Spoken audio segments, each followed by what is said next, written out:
everyone, and welcome back to another pandemic edition of Bookstock, where everything is sanitized except the stories. I'm your host, Brian Smolensky. We have another wonderful program for you tonight, featuring the amazing work of writer and gardener Bill Noble. But before we begin, I would like to thank our partners, the Norman Williams Public Library and the Yankee Bookshop. A quick reminder, the chat room is now open. Please feel free to comment and ask questions throughout the reading tonight. All chats are monitored and recorded for quality assurance purposes. And who knows, your question may even be selected from the chat room and asked to the author this evening. Good luck to you and to your questions. And now it is my pleasure to introduce tonight's moderator. Penny McConnell has worked in bookstores for almost 40 years.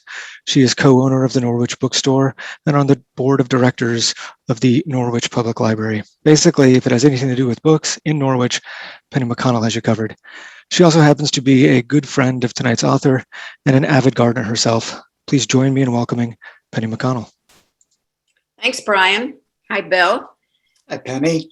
For 30 years, Bill Noble has been working as a garden designer and professional in garden preservation, as well as creating his own unbelievable gardens, plural, there are many, in Norwich, Vermont. As the director of preservation for the Garden Conservancy, he was instrumental in the preservation and restorations of dozens of gardens throughout the United States. For those lucky enough to get him, Bill works with clients to create compelling new gardens, as well as to restore existing or revitalize existing gardens. He calls himself largely a self-taught gardener. I wish I were as good a self-taught gardener as he is. He was raised in Connecticut, graduated from Beloit University in Wisconsin, and earned an MA in medieval studies, I love that, from the University of Toronto, as well as a certificate in the gardening arts from the Arnold Arboretum at Harvard University. Bill's own garden is included in Smithsonian Institution's Archive of American Gardens and has been featured in Martha Stewart Living, House and Garden, the New York Times, Washington Post, and the Garden Conservancy's book, Outstanding American Gardens. Welcome, Bill. This is a great chance to get to do this all over again. Let's see some good pictures here. And some wild stories after two wonderful introductions. Thank you both. Thanks, Brian, and thanks, Bookstock, for the opportunity to present Spirit of Place. These past few days, I've been struck by the resilience of nature and resilience of plants in our gardens that have been flattened by snow and desiccated by freezing temperatures. And yet where there was snow yesterday, the daffodils are poking through today. Tibetan hellebores are abuzz with all sorts of bees. And something I noticed today that I'd never seen before, this Japanese forest grass that I grow that turns brown in the fall was flattened all winter, and you'd think it's dead, but it's standing straight back up today. So this reminds me of the word resilience, and it's a word familiar to gardeners, and it's a word that I think gardeners have to offer to all of us at this particular time. So thanks everyone for taking some time out of this gorgeous evening and joining us. So what I'm going to do is search for the slides, and looks like we're up. And so Spirit of Place was published June of last year, June of 2020. It was mostly written and photographed during 2016 and 2017. So what I'd like to do tonight is to tell you a little bit about my background and some of the gardens that have inspired me. But really the heart of the talk is to look at some of the guiding principles behind the making of this garden. And then I'm going to take a quick romp through the parts of the garden that maybe you haven't seen that we'll take a closer look at. And then I'm looking forward to a discussion and a Q&A with Penny, and anything that you want to bring forward through the course of the talk. So I moved to the Upper Valley in the 1970s following a failed graduate school career in medieval studies. I worked as a community organizer for Listen in Lebanon. I worked in the Old Mill Cabinet Shop in Heartland. And something I discovered was that I really wanted to both work with my hands, wanted to work with people, but I also wanted to work outside. And I found myself farming 10 acres, first in Cornish and then in Windsor, renting 10 acres from Herb and Laurie Ferris. There I sold the produce through my own farm stand and farmers markets and a wholesale route, and was really happy for the $5,000 that I pocketed at the end of my first year. But when I was still pocketing $5,000 at the end, sometime later, I decided it was time to sell the tractor and move on. And I was really lucky that I was offered a seasonal position at the St. Gaudens National Historic Site, helping to restore hedges there.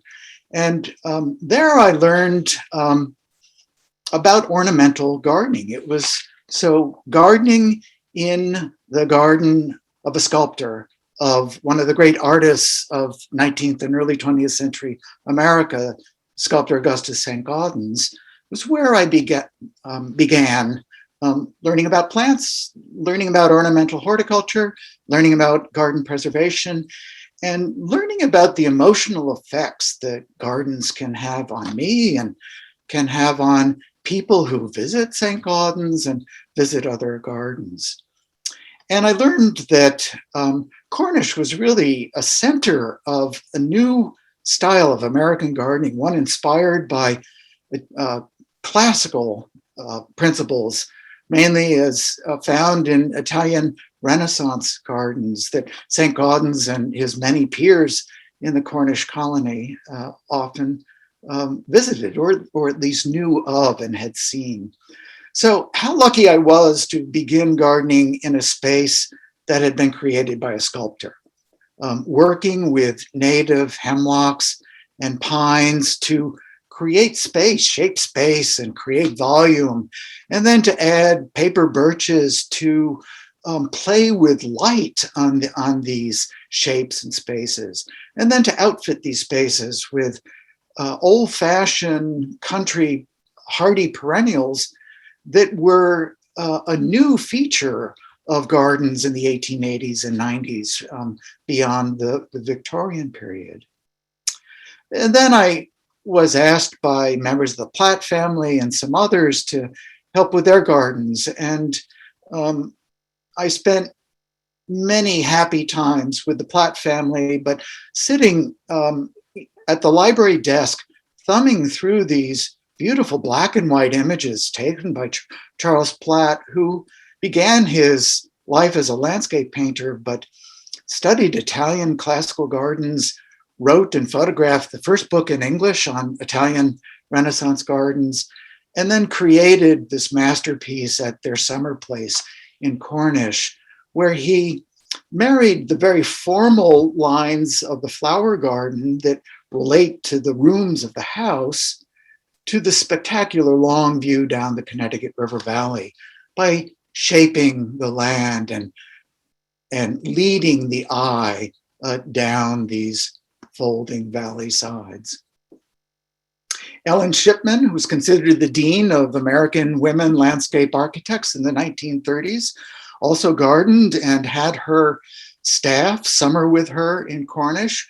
She designed 600 gardens across the United States, and her own refuge in Plainfield was one where she talked about the idea of the garden as an oasis, as a refuge, as a place to find oneself in. And then I learned about plants and a variety of plants by working at Northcote, the garden that had been the artist etcher Stephen Parrish's. Stephen Parrish was the father of Maxfield Parrish, who took this photograph of Nice. And we're going to come back to this garden a little bit later on. It has stayed with me for 30 years or more. But after a while, I wanted to stretch my wings a little bit and learn about different kinds of gardening, different kinds of plants. And I found myself at the Fells, an early preservation project of the Garden Conservancy. It had been the garden of the John Hay family, and Clarence Hay had created this masterpiece of a rock garden, one of the best rock gardens in the Northeast at any point. And Hay too had traveled looking at Italian and French and English gardens, but what he really loved were the rocky New Hampshire hillsides, the open pastures, and the hemlocks and pines and the surrounding forest land. And I learned from him how a garden can relate to its surroundings, to the native flora and fauna that it abuts and can move into and can bring into our experience of the garden. Now, after a while, I succumbed to the temptation to take a position with the Garden Conservancy as Director of Preservation, which meant that I was going to spend a lot of time away from the Upper Valley, but I was going to get to meet some of the most inventive gardeners in the country, contemporary gardeners, as well as historic gardens. But gardens like this retirement project of Ione and Emmett Chase, who had she had worked as a homemaker and he as a foreman at hydroelectric plant. They built this house by hand and they made this garden by hand. But the garden was inspired by their hikes on the shoulders of Mount Rainier. And she brought those images and that desire to be out in the beauty of nature into her own backyard. And while she couldn't grow those very special finicky alpines that thrive in the alpine conditions on Mount Rainier, she was a good enough gardener to know that she could mimic some of those plants and their habits and their colors and their burst of bloom and do it with some very common plants that she would dig and divide until she had created this masterpiece of an alpine meadow. And I got to know people, gardeners like John Ferry at Peckerwood Garden outside of Houston. And you wouldn't think that Houston has much to teach a gardener in the Upper Valley, but John was an artist. And I learned from him about the restrained use of color and the way he used light from the canopy of trees and lighter colored agaves and yuccas and shiny foliage to reflect light and darker foliage to absorb it. And while I can't grow a single plant that John grows outside of Houston, I can work with his ideas. And a little closer to home, George Sholkoff's Hollister House Garden, a garden that is inspired by Sissinghurst and Hidcote, and a garden and a gardener who has inspired me.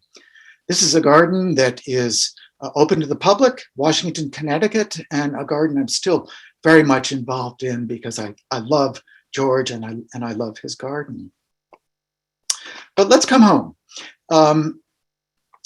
Jim Tatum was on the staff of Dartmouth College. He was maybe looking to go elsewhere, but he was succumbed by the offer to stay put and my desire to stay put. But we moved from what had been a really dank, cold, dark, but fun house in Union Village.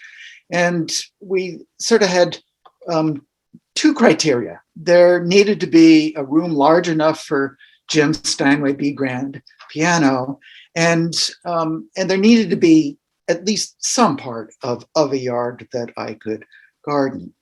So maybe we got more than we bargained for. The piano has seen many wonderful recitals in the living room, and the gardens are certainly more than I was bargaining for when I came. here. But a little bit about where here is. This photograph that's in the collection of the Norwich Historical Society shows an early Greek Revival style house, and then 3 barns and sheds to the west of it.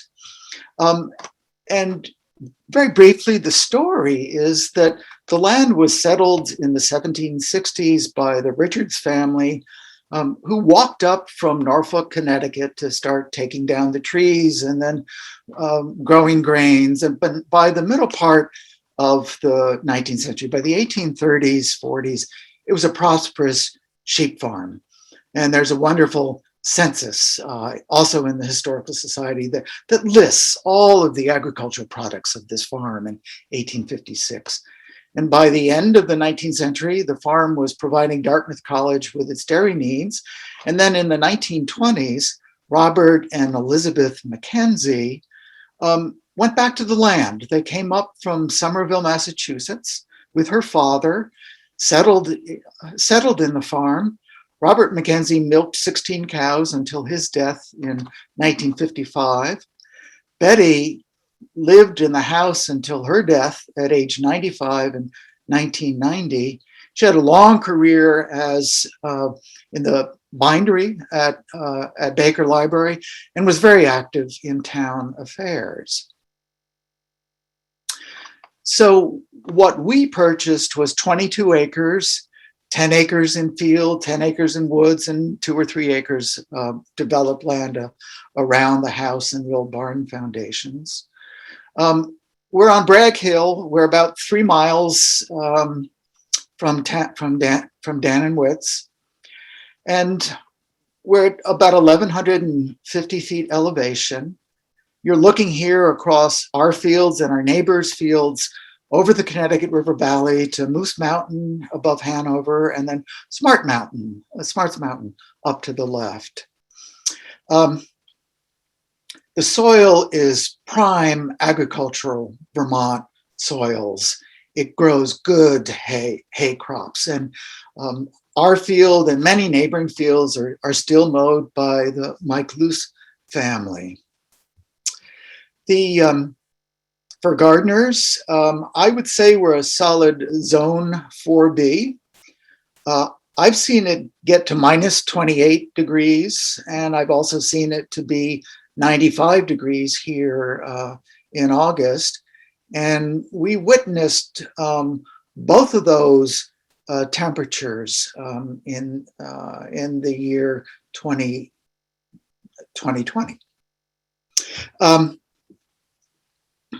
But still, it's a place to garden. The elevation cools off our nights in the summer, and we're on a north slope. So we've still got some snow on the ground. So I learned a little bit as we moved in the fall of 1991 and started cleaning up after years where the house had been maintained and the gardens had been maintained to an extent, but they both needed shoring up around the foundations and brambles removed from the roses and this beautiful pink beauty bush.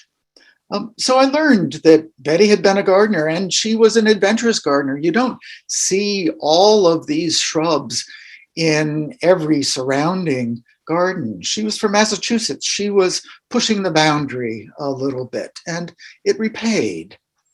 But then I also got to see that there were 100-year-old sugar maples and apple trees and these extraordinary granite lichen-covered retaining walls, and the state champion President Lincoln lilac, probably planted in the middle 1920s, here with the one remaining barn behind it. And then apple trees are part of the cultural landscape of this place and the many surrounding farms.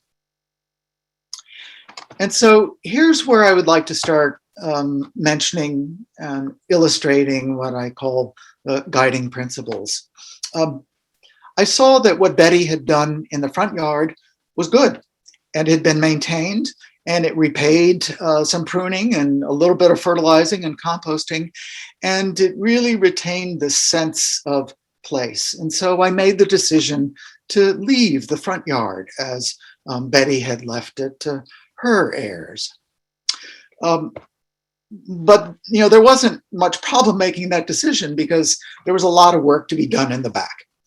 And that work was primarily to create a garden that could feel right for its place, but a place with this outstanding 180-degree view that also included the need for some screening.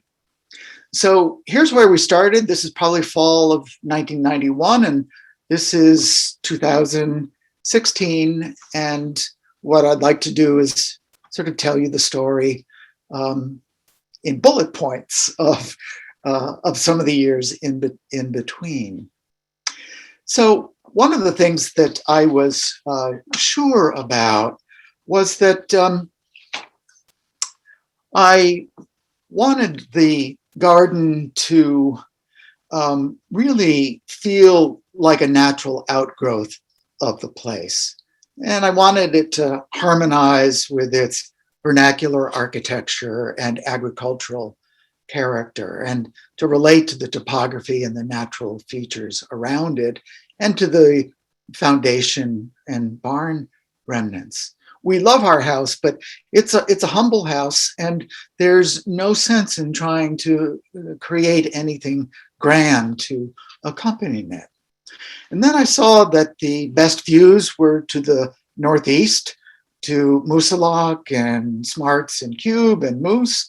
And I also realized early on that one of the great gifts that we'd been given here was the gift of the sky.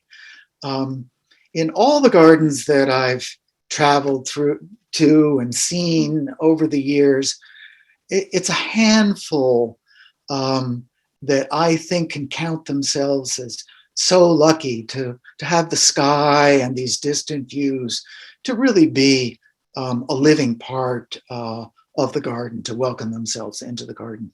Shelburne Farms in Shelburne comes to mind. I'll talk a little bit about the poplars. There's a lot more about them in the book because it took some deciding to settle on those after looking at all sorts of photographs of poplars in the Cornish gardens. But when I was working in the Cornish gardens, not a single poplar. They're just not long lived. They don't really like our climate. Yet I wanted to use them and these arborvitae to lift the gardener's eye up to the sky and to frame views, frame clouds, frame rain showers. And then there's a more pastoral Vermont hillside farm view to the northwest. And so there was a sort of a fine dance to accomplish between screening and drawing the eye to that view. And then there's another long horizontal view to the north across the hayfields. And this slide illustrates a couple of my points or guiding principles. Like I own Chase, I wanted to connect the garden with the natural world beyond. And this foreground is what had been the stable. And this is where I retreat to sit, and I wanted to draw my attention to those hilltops as well. And so junipers and sedges and grasses and bayberry and some of the other plants that might grow up on top of cardigan are brought closer in, or at least their relatives are brought closer in. And then also in this slide are the example of working with the barn foundations. And I'll show you a little bit more about that in just a bit. And I could go on about why I chose Norway spruce, but suffice it to say that our neighbors, our good friends, Marv and Mary Scouten, loved having us as neighbors, but the four of us agreed that maybe a living fence might be a good thing. So Norway spruce was part of that solution. And then Alan Saucier, a talented landscape architect, suggested that I plant some apple trees, taking off some of the existing apple trees into a grid like an orchard. And I don't think Alan or I ever imagined just how beautiful this scene would be in the middle part of May. So if I were to tell you more about the spruces, you would learn that they replaced a couple of prior mistakes. And those mistakes led me to say that I really needed to sketch the garden and to measure the buildings and the foundations and develop something of a master plan so I could understand the spaces and how the garden could progress from space to space. This is a map that was done for the book. It's the end papers, but I just want to orient you. Here's Bragg Hill here, dusty, dirty Bragg Hill. So a lot of screening in this part of the garden. But here the house right close to the road, here's the original Cape part of the house, the front yard. And then you walk through this L extension onto the back deck and porch to take in the view over the vegetable garden, the flower garden, the poplars. And then you can walk up into the old barn foundations, or what remains of them. This was a 70-foot long hay barn here, a milking parlor with its cracked rubble concrete floor, and then the foundation walls of the stable. And then the orchard and the Norway spruce beyond, and then this long open lawn with a long border that I'll show you later. And then I thought that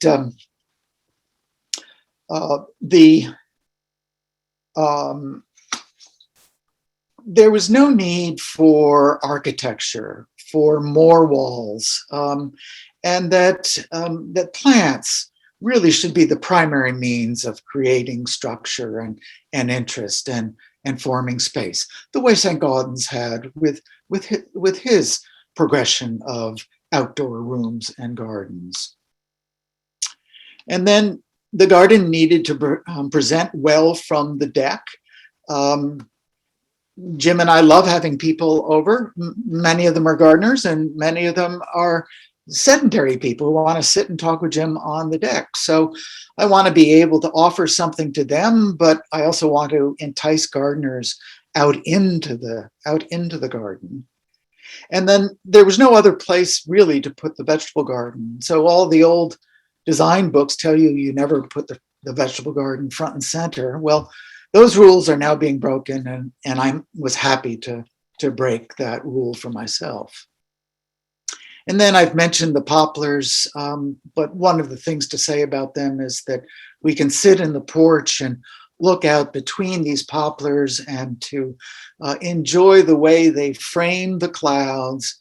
But then also when I'm in the garden, I know where the edge of the garden is, I know where the field is, and the poplars are a great line of sentries reminding me where is where. There was very little shade when we moved, and the old barnyard here called out for a grouping of paper birches the way St. Gaudens had grouped them next to his studio. And then the corner, the back rear corner of the stable, after all the blackberries were removed and I leveled the ground and brought in some sand so I could grow a different range of plants here, a place that I really love repairing to, and it's a place that's green, that doesn't require a whole lot of deadheading or work, where I can get away from the busyness of the flower garden and just retreat into my own thoughts the way Ellen Shipman recommended. And then there needed to be a sense of how this garden fits into its place, its ecology. And it became clear to me early on that I really needed to pay attention to ecological principles and principles of sustainability. I had a rude awakening early on when I was pulling out all of those brambles around Mrs. Mackenzie's beautiful shrubs, and noticed for the next couple of springs an absence of birdsong. And so I had obliterated their cover and their nesting locations. So gradually I began adding back in a range of native plants close to the house. This is a view from the deck and the kitchen and the dining room, and bringing more manageable native plants closer in. And native plants have been are a mainstay of this garden. The shrubs especially really provide a lot of the biomass of this 2 or 2.5 acres of garden. Then the garden is also a place where I want to experiment with plants, and I've collected all sorts of plants over the years. Early on, from the Cornish gardens, from many of those old gardens, there were remnant garden phlox and New England asters, and I brought those home. And then I started taking an interest in broader leaf plants, rheums, rhubarbs, and regersias, and then willows and saxifrages, and any number of plants. But I've taken care not to let it turn into a collector's garden or a garden just about the plants. I want the garden, I want the plant to feel the right plant in the right place. And part of that is that plants need to grow and thrive in the conditions that are close to their natural habitat. But then they want to be combined with other plants that, if not from that same habitat, do not undermine a vision of the garden appearing to be of its place and natural. So these lilies, Claude Schreid, are a good example of a plant that moved a number of times until they found just their place. And then I think early on I developed an interest in really looking at foliage and form and habit of plant, flowering too, but the flowering was just one aspect, maybe a 2-week aspect, maybe a 3-day aspect, maybe a 3-week aspect, but a fairly short-term aspect of plants that have form and substance and can provide months of garden interest. So working with foliage, but then also trying to up my game and to really figure out how to combine plants that not only want to grow in similar conditions, but want to make the garden sing. And I've been assisted by that for more than 20 years by Susan Howard. And Susan has brought an eye and a dedication and a skill and stamina and a love to this garden that makes it what it is. This garden would not be this garden without Susan Howard. That is for sure.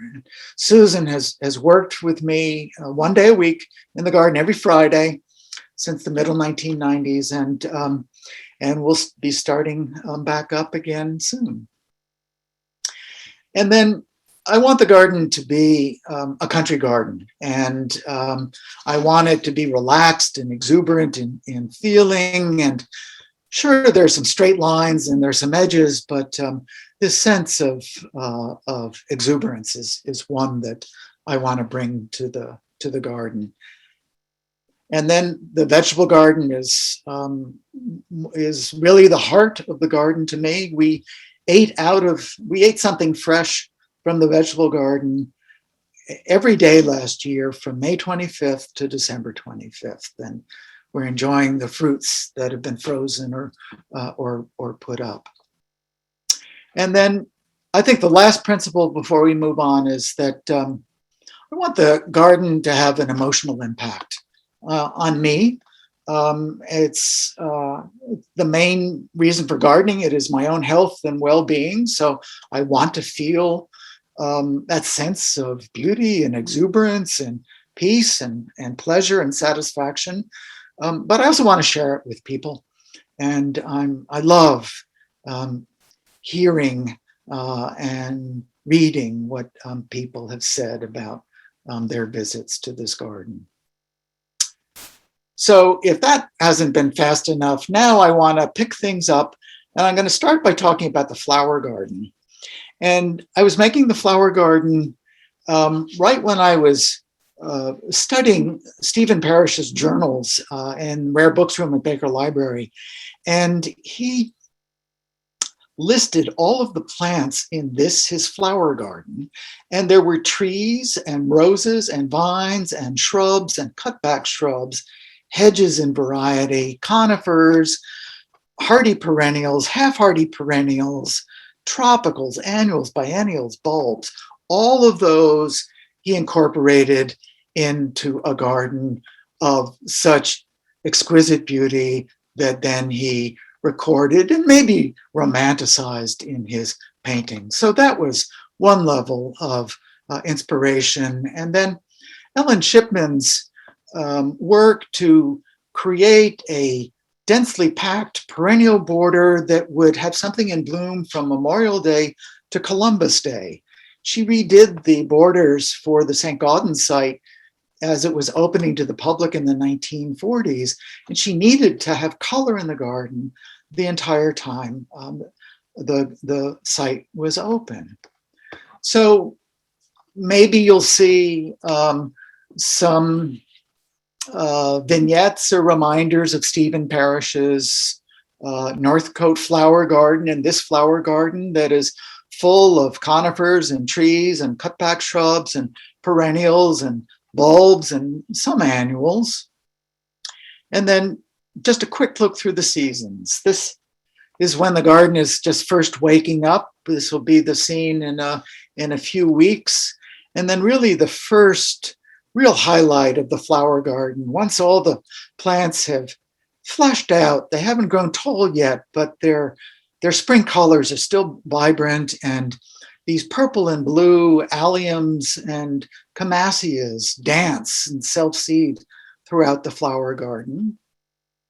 And then it becomes a kind of typical, normal northern New England old-fashioned border with German iris, Siberian iris, coral bells, and geraniums, Sarah Bernhardt peonies. And then in early July, the phlox and delphinium both begin, and these German hybrid delphiniums have come and gone, but I found varieties that will last 15, 17 years and provide 3 full weeks of bloom in July. And then there's phlox in bloom in this garden from the 1st of July reliably into the first week of October or so. And then hollyhocks, of course, from St. Gaudens. And then I've worked hard to create a mass of color in late summer, late August and September with Joe Pye weed and phlox and monardas. And the garden is just alive with pollinators at that time of year and butterflies. And then into October with the muted colors of deepening colors of the foliage of shrubs and the tawny grasses and then the decaying perennials. Then we're going to trot out to the long border. It was made in the 1990s when lots of my colleagues and friends were creating tropical inspired gardens with cannas and bananas, and that wasn't for me. But I was introduced to this rhubarb, this species rhubarb, Himalayan rhubarb that had come from the Arnold Arboretum. And it got me looking at broad-leaved plants, and it thrived in this location. And so it's led me to other euphorbias and regersias and a collection of climbing hydrangeas, little leaf climbing hydrangeas behind them. And then on the barn, the east side of the barn, this hydrangea perfumes the air and is alive with pollinators for the entire month of June. But before that, in May, the first week of May, behind the barn where the soil is cool, there's still snow, banks of snow there now, but the trillium that we brought from Union Village love it, and the early regersias. And then in June, the new Ito peonies and a anthericum from the rock garden at the Fells and regersia in bloom. And then we're going to walk up now to the Hay Barn Foundation with its birches and sculpture by my friend Herb Ferris, along with the Himalayan rhubarb, and into what had been the gutter and the cement floor of the milking parlor. And I've experimented with many plants in this location, but May is ablaze with a variety of ground phlox, Phlox subulata and Genistas and pulsatillas. And then in June, it's thymes and sedums. And these troughs have been where I've been able to grow some of the trickier alpine plants that just didn't succeed in those flatter conditions, and saxifrages and primulas spend year-round, barely covered with pine boughs in the winter and bursting forth into bloom in May. And next to the milking parlor is a shaded area under a couple of old apple trees with primulas and maidenhair ferns, and the collection of epimediums, especially this beautiful one called Lilify, which is really easy to grow. And then if one rock garden wasn't enough, there's a place that was not on the master plan that offered perfect conditions for gentians and saxifrages and androsaces. So I've told you a little bit about the stable, just one last picture or two, and the ginkgo that began as a bare root plant from a West Coast nursery 20 years ago leads me out to one of the newer parts of the garden, the new meadow, inspired by the Dutch garden designer Piet Aldoff and his gardens at the High Line that feature mid-season plants that are especially favored by pollinators. And then that brings us to the far end of the garden, silver and gold, inspired by this beautiful dogwood. It's now got yellow stems in the winter that glow against the snow, and then this variegated white and green leaf. And then to a more hidden part of the garden, yellow and gold, inspired by the gardens of some of my friends in the Pacific Northwest who do not hold back when it comes to color in gardens. So we don't hold back either in the fall, and I'm working to make this place a little more vibrant and to connect better with our fall colors. But now I want to connect with you all because thank you for your attention, and thank you for putting up for a nice quick trip through the garden. So Penny, good to see you again. I will stop the screen share. Maybe I'll take a swig of water. You know, it's so great to see all those pictures, no matter how many times I see them, whether it's in the book or in real life. I'm always seeing something new. Every single time I catch something different that I hadn't noticed before. And I've spent a lot of time in this book. It's just, And in the garden too, thankfully. And Thankfully. I was thinking, thank God it's almost the end of March, because if I had to look at all that today, but today was January, I'm just glad that we're about to get to all of it.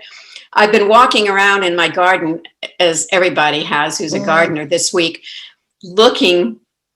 I mean, the snow creeps away, and then there's some dirt, and all I have are snowdrops and bulbs beginning to come up.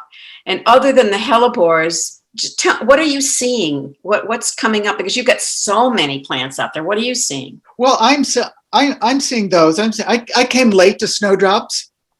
I mean, and luckily, because it's a collecting passion that some of my friends have engaged in, and I'm not going there. I'm just not. But so we've got hellebores Niger in bloom. The hybrids aren't here yet, so the white ones are in bloom. And then I got a Tibetan hellebore from Don Avery at Katie's Falls Nursery up in Morrisville, and yesterday, and so that's been open for 3 or 4 days. The first flowers made it right onto my Instagram account, but then yesterday it was alive with all sorts of bees. But the thing that for me about this time of year is the shrubby dogwoods and willows.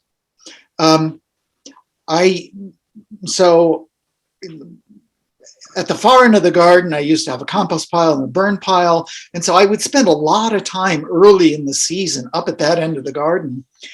And I was inspired to make a winter garden. So there are red twig dogwoods, yellow twig dogwoods. There are cutback willows with really bright yellow stems and some with blue stems. And then the hellebore foliage themselves is dark and coming alive.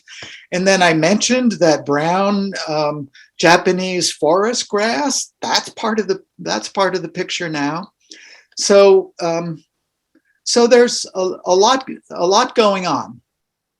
Yeah, I just began a hellebore craze. I was given one, and then I went out and bought 3 more, but I'm not seeing anything out there. Now I'm getting nervous. The later blooming, so the Nigers are the Christmas rose, and I've had them in bloom here on Christmas Day only once or twice, but usually they're March and April blooming, and they'll have a long season of bloom. The hybrid hellebores, the Lenten hellebores, many of those have not emerged yet. So and they so late. They just linger and linger and linger. Yeah. So, do you have projects for the garden this year? I mean, you finished with the book. You're not going to be doing tons of touring. I know there'll be new plants because you could not live without bringing in more plants. But any projects for doing something different, moving big areas or changing anything? Well, there's a new area towards the end of the garden that used to be a burn pile, a compost, and so forth. And young landscape architect friend named it the Cove for me, and it's protected by the Norway spruce on one side.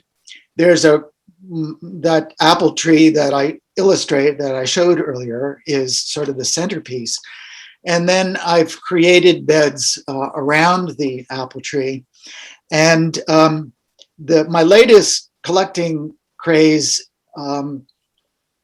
is a Korean mountain hydrangea serrata. And I've been buying them mail order and from Broken Arrow Nursery and some locally. And I'm experimenting. I'm seeing what works. So I planted them on the west side of the cove. Well, it turns out, I didn't know this, but it's the warmest, hottest location on our property. And they don't want that. Yeah. So I'm going to need to shift those to the other side of the apple and take some of the other plants that I planted on the east side of the apple. So there's going to be a big swap. And I know that's going to happen because in the fall, Sue and I made notes, and then I entered them into a Word program, but then she wrote on labels and put next to the plants. So for me, April is almost my favorite garden month because I'll be making all of those swaps and sort of looking towards the future in April. Man, so what I hear you say, because we all feel this, all of us who are gardeners, is I don't like the word mistakes, but somebody, some people say, well, how many of mistakes have you made? It's not really a mistake, but you change things, you learn more, and you just. Well, you've got to observe. Yeah. I mean, a lot of the plants in my garden I've brought back from the Pacific Northwest or from North Carolina. And people have said, well, you should try this in Vermont. So I try it in Vermont. And the first thing I try to do is to figure out where it grows in those gardens in North Carolina or the Pacific Northwest. But that sometimes doesn't tell me all I need to know. And then I try and figure out where they grow in Korea or wherever they're from. And that's kind of harder to figure out. So, and then also, I don't always know my own property. I've only been here 30 years. It was only a few years ago that I really understood air drainage at night. And that's kind of key. The Himalayan blue poppies would love to grow in a cold pocket, summer cold pocket. But the first couple of places I put them, it was a summer evening warm pocket. So you got to experiment, you got to observe, and you got to move. It's not a mistake. But you have to have the guts. You have to have the guts to do it. There's Brian. Hi, Brian. Hey, I've got a few questions from the audience I'd like to ask you if that's okay. Thanks so much, Penny, and thank you for a great presentation, Bill. First of all, a lot of people noticed a lack of fencing.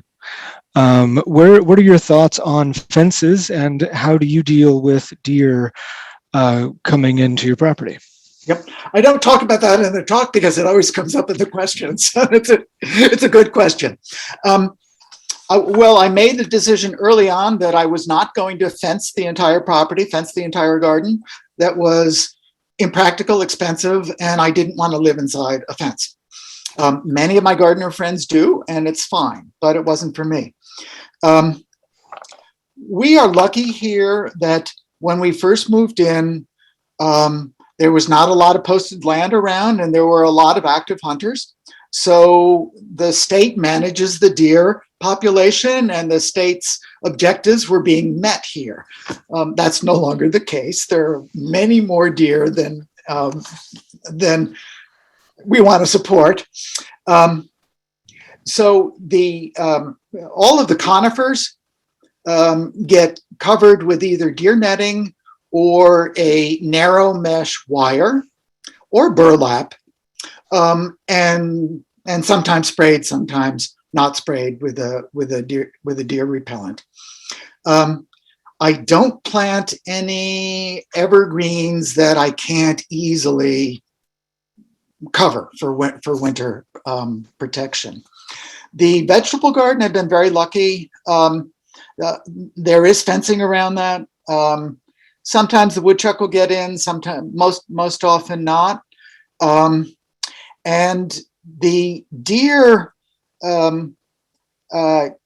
tend not to graze the vegetable garden and the flower garden during the summer. If they do, I'll just, where I have seen them nibble, I'll hit with a deer repellent, and that usually sends them off to the further end of the garden where the apples and the hydrangeas, and so they can nibble on the hydrangeas and all of that. So it's a long answer to. No, that's a great answer. I mean, lots of people ask that question, so thank you for answering it so thoroughly.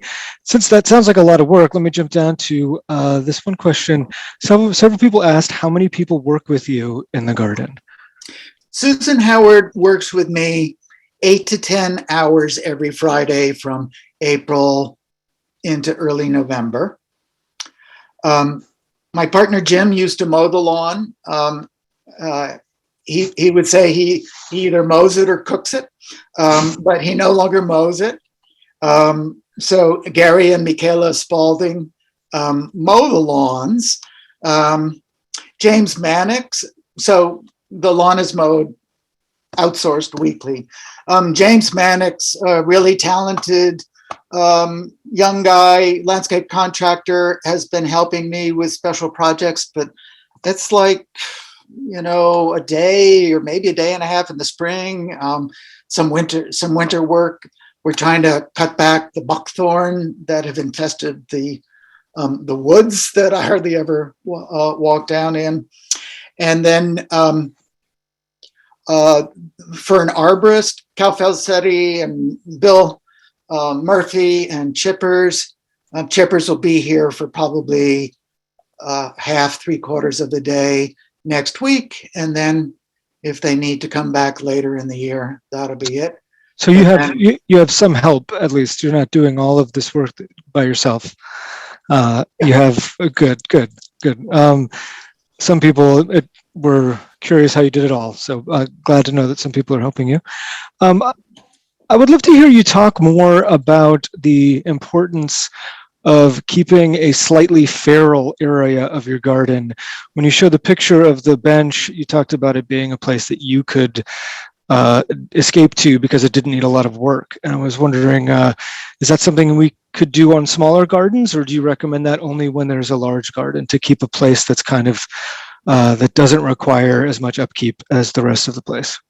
So right behind that bench is sort of the back of what I call silver and gold. And what you were seeing was the sort of the first 8 or 10 feet of silver and gold. But beyond that is wilder, more feral with shrubs that, that a bear took up in 2 years ago, and that partridge and grouse will nest in. So it's feral for me and for them. And the work that takes is work that I was doing yesterday, which was pruning out dead wood and in the shrubs or the lower limbs of the trees, and then pushing some of those suckering plants back. So with the right selection, mostly of native plants and some suckering native plants, a modest-sized garden can certainly have a wilder area.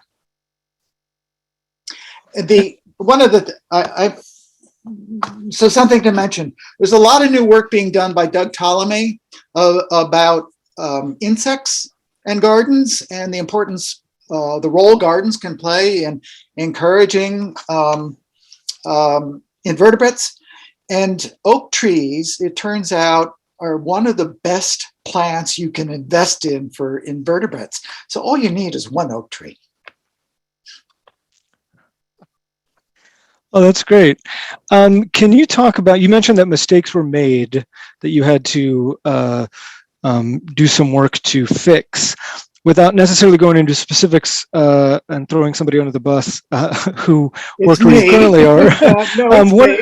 What are some of the more mistakes you've had to overcome, and what are some common mistakes that you see gardeners make most often? So the ones that I had to overcome were some early plantings where I had determined that the edge of the garden and the screening that I needed to do between us and the Scoutons, I planted that far too close to our place. I mean, I was planting at the edge of a weedy field. I thought that was the end.